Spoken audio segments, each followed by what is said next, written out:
Well, the Pittsburgh Steelers are now the favorite to land Russell Wilson. They posted a graphic saying that the starting line was plus 1,400 and now it is minus 110. Do we think Russell Wilson will be the next quarterback of the Pittsburgh Steelers after they let go of Mitch Trubisky? It seems very possible. Kim Becker here with E5280 Sports and Lifestyle presents Between the Lines. Let's take a look at what went down in Colorado sports this past week. It wasn't very great.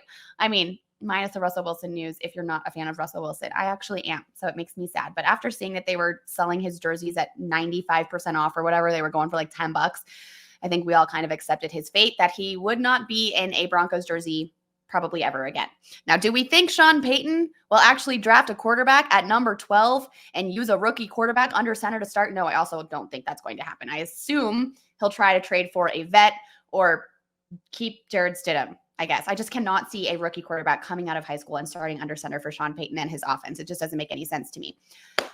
The other thing that doesn't make any sense to me is how the Colorado Avalanche played this past week. Out of 6 games, that is 12 possible points on the road since All-Star break, they only got 3 points. They had one win against the Washington Capitals on Tuesday night, 6-3 was the final score, and one overtime loss in their very, very first game right after All-Star break. So that is a total of 3 points out of 12 that they are coming home with to host the Arizona Coyotes on Sunday. Really, really, really hoping for a win on that one. The game against Tampa Bay was not a great showing. Again, that one was supposed to be pretty even, Steven. Both the Lightning and the Colorado Avalanche were minus 110 on the money line before puck drop.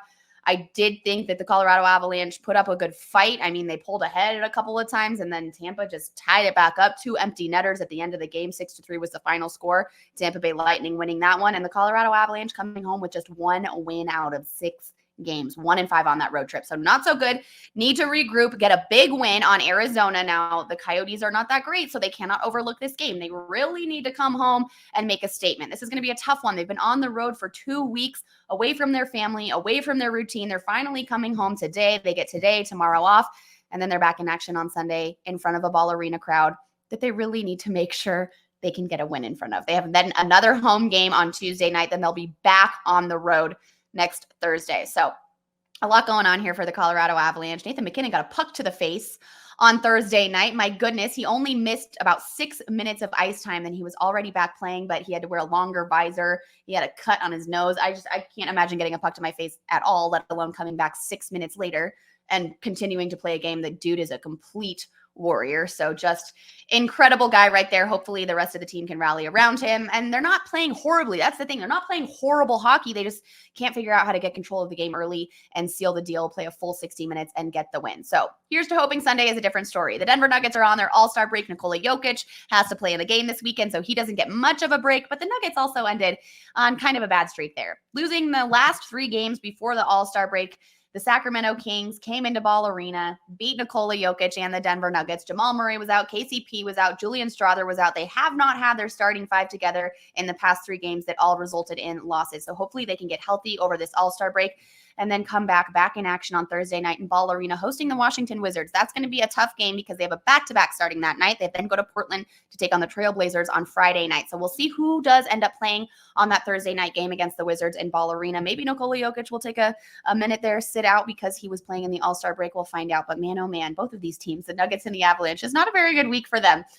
You know, the all-star break came for the Avs at a bad time. They were on a hot streak before the all-star break, and then they came back and just did not pick up where they left off. The Denver Nuggets ending before the all-star break on a bad run, so hopefully they can turn it around and have an opposite effect than the Colorado Avalanche had and get off to a hot start against the Wizards on Thursday night. I guess we will find out. The first weekend without football. I was just going to say, oh my gosh, what football can we talk about this weekend? We can't. It's over. That makes me so sad. I guess you can watch the all-star game, the NBA all-star game. Spring training starts soon. I don't know, you guys. Hey, the Rockies, you can pay $20 a month to stream the Rockies. Who's going to do that? Let me know in the comments. Who's going to actually spend $20 a month to watch the Rockies? I think someone did the math, and it's about 61 cents or so per game. I'm going to be honest with you guys. I'm probably not going to pay for that. All right. Enjoy your weekend. I'll see you guys right back here next week.